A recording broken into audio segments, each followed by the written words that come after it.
আসসালামু আলাইকুম। সংবাদে আপনাদের সবাইকে স্বাগত জানাচ্ছি। আমি ফিরোজ তোহা। শুরুতেই সংবাদ শিরোনাম। বাংলাদেশের সর্বশেষ গুরুত্বপূর্ণ আপডেট সংবাদে আপনাকে স্বাগত। শুরুতেই সংবাদ শিরোনাম, পরে বিস্তারিত। প্রথমেই জানাবো আমাদের হাতে থাকা সর্বশেষ সবথেকে গুরুত্বপূর্ণ তাজা আপডেট সংবাদ। খাগড়াছড়িতে নিহত ৩ জনের পরিচয় জানালো পুলিশ। মারমা স্কুল ছাত্রীকে ধর্ষণের ঘটনায় বিক্ষোভ ও সহিংসতাকে কেন্দ্র করে খাগড়াছড়ির গুইমারায় নিহত হওয়া ৩ জনের পরিচয় পাওয়া গেছে। নিহতরা হলেন রামসুবাজার এলাকার আলাইকা মারমার ছেলে থৈসিং মারমা, বয়স ৩, আমতলী পাড়ার থুতমালং মারমার ছেলে আত্রুইপ্রু মারমা, বয়স ২১, চেঙ্গুলি পাড়ার হাসু মারমার ছেলে আখরাউ মারমা, বয়স ২২। ৩ জনই গুইমারা উপজেলার হাপসরি ইউনিয়নের বাসিন্দা।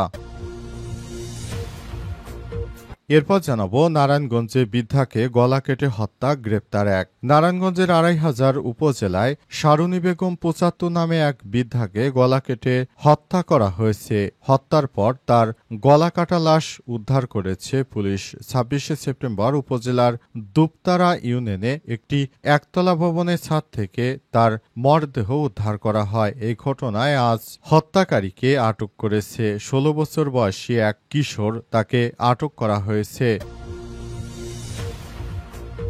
এদিকে ৫ই আগস্ট সন্ধ্যায় মুছে ফেলা হয়েছে শেখ হাসিনার ৪ ফোনের ১,০০০ কল রেকর্ড। জুলাই আন্দোলন দমাতে ফোনে হাজারো নির্দেশনা দেন গণ অভ্যুত্থানে ক্ষমতাচ্যুত সাবেক প্রধানমন্ত্রী শেখ হাসিনা।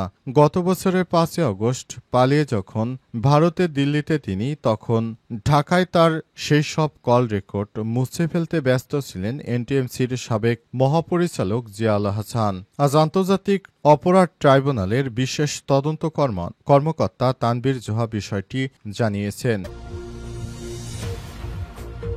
জানাবো ভারত বা ফ্যাসিস্টের ইন্ধনে খাগড়াছড়িতে পরিস্থিতি ঘোলাটের চেষ্টা করা হচ্ছে বললেন স্বরাষ্ট্র উপদেষ্টা।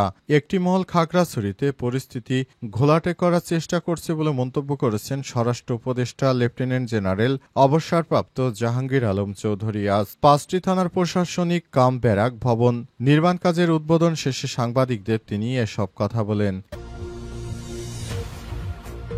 এবং সর্বশেষ জানাবো বিনা প্রতিদ্বন্দ্বিতায় বিসিবি পরিচালক হচ্ছেন বুলবুল ফাহিম। আসন্ন বাংলাদেশ ক্রিকেট বোর্ড বিসিবি পরিচালনা পর্ষদের নির্বাচনে বিনা প্রতিদ্বন্দ্বিতায় পরিচালক হতে যাচ্ছেন বর্তমান বিসিবি সভাপতি আমিনুল ইসলাম বুলবুল ও সহসভাপতি নাজমুল আবেদিন ফাহিম। ক্যাটাগরি ১ জেলা বিভাগ ঢাকা বিভাগ থেকে বোর্ড পরিচালনা হতে যাচ্ছেন তারা। প্রিয় দর্শক, এতক্ষণ শুনছিলেন সংবাদ শিরোনাম, এবারে বিস্তারিত। তবে তার আগে বন্ধুরা, অনুরোধ থাকবে এই সংবাদটিতে একটি লাইক দিন। এই চ্যানেলে আপনি নতুন হয়ে থাকলে আমাদের সংবাদটি দেখতে দেখতে চ্যানেলটি সাবস্ক্রাইব করে রাখুন। কমেন্ট করে বন্ধুরা আপনার মূল্যবান মতামত জানিয়ে দিন আপনি বিশ্বের কোন দেশ থেকে বা বাংলাদেশের কোন স্থান থেকে আমাদের সংবাদটি দেখছেন এবং শুনছেন। আর বন্ধুরা, এই সংবাদটি আপনার সোশ্যাল মিডিয়া ফেসবুকে শেয়ার করে বন্ধুদেরও দেখার সুযোগ করে দিন। এবারে বিস্তারিত। খাগড়াছড়িতে নিহত ৩ জনের পরিচয় জানালো পুলিশ। মারমা স্কুল ছাত্রীকে ধর্ষণের ঘটনায় বিক্ষোভ ও সহিংসতাকে কেন্দ্র করে খাগড়াছড়ির গুইমারায় নিহত হওয়া ৩ জনের পরিচয় পাওয়া গেছে। নিহতরা হলেন রামসুবাজার এলাকার আলাকাই মারমার ছেলে থৈসিং মারমা, বয়স ২০, আমতলীপাড়ার থোহলাং মারমার ছেলে আত্রুইপু মারমা, ২১, চেঙ্গুলিপাড়ার হাসু মারমার ছেলে আখরাউ মারমা, বয়স ২২। ৩ জনই গুইমারা উপজেলার হাপসরি ইউনিয়নের বাসিন্দা। চট্টগ্রাম রেঞ্জের উপ মহাপুলিশ পরিদর্শক ডিআইজি আহসান হাবিব পলাশ বলেন, মৃত ব্যক্তিদের মরদেহ হাসপাতালে রয়েছে, তবে কার গুলিতে কিভাবে ৩ জনের মৃত্যু হয়েছে নিহত ব্যক্তিদের পরিচয় তিনি জানাতে পারেননি। এর আগে গত মঙ্গলবার রাতে অচেতন অবস্থায় ক্ষেত থেকে এক মারমা কিশোরীকে উদ্ধারের ঘটনাকে কেন্দ্র করে খাগড়াছড়িতে চলমান এই উত্তেজনা শুরু হয়। এই ঘটনায় মঙ্গলবার রাতে ওই কিশোরীর বাবা ধর্ষণের অভিযোগে সদর থানায় মামলা করেন। মামলার পরিপ্রেক্ষিতে পরের দিন ভোরে সেনাবাহিনীর সহায়তায় একজনকে গ্রেপ্তার করে পুলিশের মধ্য ধর্ষণের প্রতিবাদ ও বিচারের দাবিতে আন্দোলন শুরু হয় খাগড়াছড়িতে। এই আন্দোলনের এক সময় সহিংস হয়ে ওঠে। ১৪৪ ধারা জারির পাশাপাশি অতিরিক্ত সেনা এবং বিজিবি মোতায়েনের পরও পরিস্থিতির অবনতি ঘটতে থাকে। রোববার ১৪৪ ধারার মধ্যেই গুইমারায় ব্যাপক ব্যাপক সহিংসতা হয়, সেখানে গুলি নিহত হয় ৩ জন। অবস্থায় খাগড়াছড়িতে এখনও চলমান সহিংসতা চলছে এবং সেখানে সেনাবাহিনীর সদস্যদেরকে তৎপর থাকার জন্য বলা হয়েছে। নারায়ণগঞ্জে বৃদ্ধাকে গলা কেটে হত্যা, গ্রেপ্তার এক। নারায়ণগঞ্জের ২৫০০ উপজেলায় শারুনী বেগম ৭৫ নামে এক বৃদ্ধার গলা কেটে মরদেহ উদ্ধার করেছে পুলিশ। আজ ২৬শে সেপ্টেম্বর উপজেলার দুপতারা ইউনিয়নের একটি একতলা ভবনের ছাদ থেকে তার মরদেহ উদ্ধার করা হয়। ঘটনার সঙ্গে জড়িত থাকার অভিযোগে ১৬ বছরের এক কিশোরকে গ্রেপ্তার করেছে পুলিশ।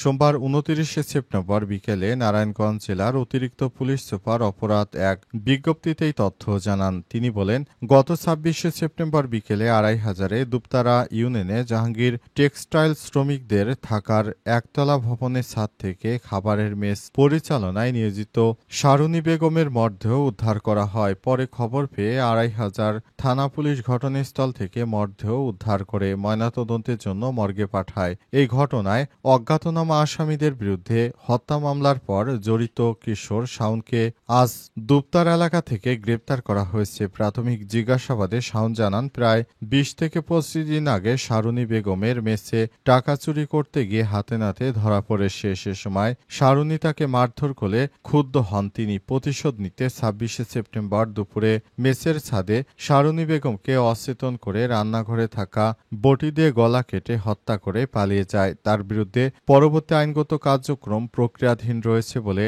জানা গেছে। মাত্র ১৬ বছরের একটি ছেলে কিভাবে এই ধরনের অনাকাঙ্ক্ষিত হত্যাকাণ্ডের ঘটনা ঘটিয়েছে সেটি শুনে সবাই বিস্মিত হয়ে পড়েছে। এই ছেলে ভবিষ্যতে বড় ধরনের সন্ত্রাসী হবে। তাকে কি করবে এ বিষয়ে আদালত থেকে সিদ্ধান্ত গ্রহণ করা হবে। ৫ই আগস্ট সন্ধ্যায় মুছে ফেলা হয়েছে শেখ হাসিনার ৪ ফোনের ১,০০০ কল রেকর্ড। জুলাই আন্দোলন দমাতে ফোনে হাজারো নির্দেশনা দেন গণঅভ্যুত্থানে ক্ষমতাচ্যুত সাবেক প্রধানমন্ত্রী শেখ হাসিনা। গত বছরের ৫ই আগস্ট পালিয়ে যখন ভারতের দিল্লিতে তিনি, তখন ঢাকায় তার সেসব কল রেকর্ড মুছে ফেলতে ব্যস্ত ছিলেন এনটিএমসি এর সাবেক মহাপরিচালক জিয়াউল আহসান। সোমবার ২৯শে সেপ্টেম্বর এসব তথ্য জানায় আন্তর্জাতিক অপরাধ ট্রাইব্যুনালের বিশেষ তদন্ত কর্মকর্তা তানভীর জোহা। তিনি জানান, লোক পাঠিয়ে সেদিন ৫ই আগস্ট সন্ধ্যায় এনটিএমসির সার্ভার থেকে মুছে ফেলা হয় শেখ হাসিনার ৪টি নম্বরের মালিকানার তথ্যসহ প্রায় ১,০০০ কল রেকর্ড। শেখ হাসিনা ৪টি নম্বরের মালিকানাধীন এই নাম্বারগুলিতে এসব কল রেকর্ড ছিল।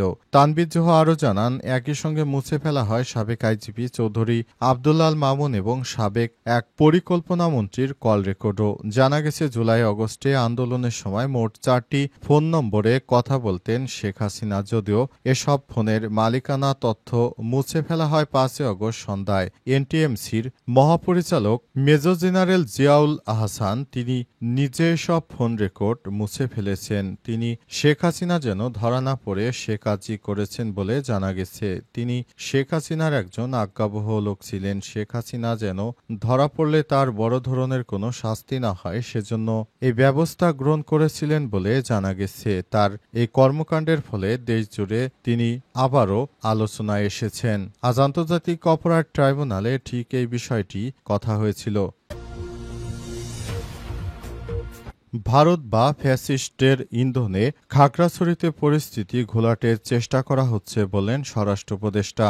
একটি মহল পরিকল্পিতভাবে আমাদের খাগড়াছড়িতে সেখানকার পরিস্থিতি ঘোলাটে করার সর্বোচ্চ চেষ্টা চালিয়ে যাচ্ছে, এমনটা জানিয়েছেন বাংলাদেশের স্বরাষ্ট্র উপদেষ্টা লেফটেন্যান্ট জেনারেল অবসরপ্রাপ্ত জাহাঙ্গীর আলম চৌধুরী। আজ তিনি সাংবাদিকদের সামনে এসব কথা বলেছেন। আজ ঢাকা মেট্রোপলিটন পুলিশ ডিএমপির ৫টি থানার প্রশাসনিক কাম ব্যারাক ভবন নির্মাণ কাজের উদ্বোধন শেষে সাংবাদিকদের সঙ্গে এসব কথা জানান তিনি। স্বরাষ্ট্র উপদেষ্টা আরও বলেছেন, সনাতন ধর্মাবলম্বীদের সবথেকে বড় ধর্মীয় উৎসব চলছে। উৎসব সফলভাবে সম্পন্ন করতে সরকার সব ধরনের প্রস্তুতি নিচ্ছে, কিন্তু একটি মহল চাচ্ছে উৎসব যেন ভালোভাবে এবং ধর্মীয় উৎসাহ উদ্দীপনার সঙ্গে সম্পন্ন করতে না পারে। তারাই খাগড়াছড়িতে পরিস্থিতি ঘোলাটে করার চেষ্টা করছে। ভারতের ইন্ধনে বা ফ্যাসিস্টদের ইন্ধনে এই ধরনের ঘটনা হচ্ছে এমন অভিযোগ আমলে নিয়ে স্বরাষ্ট্র উপদেষ্টা আরও বলেন, সরকার সতর্ক আছে, অনাকাঙ্ক্ষিত কোনো ঘটনা ঘটলে সরকার পরিস্থিতি মোকাবেলা করবে। এ সময় স্বরাষ্ট্র মন্ত্রণালয় জানিয়েছে, আমরা ষড়যন্ত্র প্রতিহত করতে সবার সহযোগিতা চাই। স্বরাষ্ট্র উপদেষ্টা আরও বলেছেন, আপনারা যারা দেশকে ভালোবাসেন তারা অবশ্যই জানেন বিগত স্বৈরাচারী সরকার ভারতে পালিয়ে গিয়ে তারা বিভিন্নভাবে চক্রান্ত করছে দেশটা যেন আবার অস্থিতিশীল হয়ে ওঠে।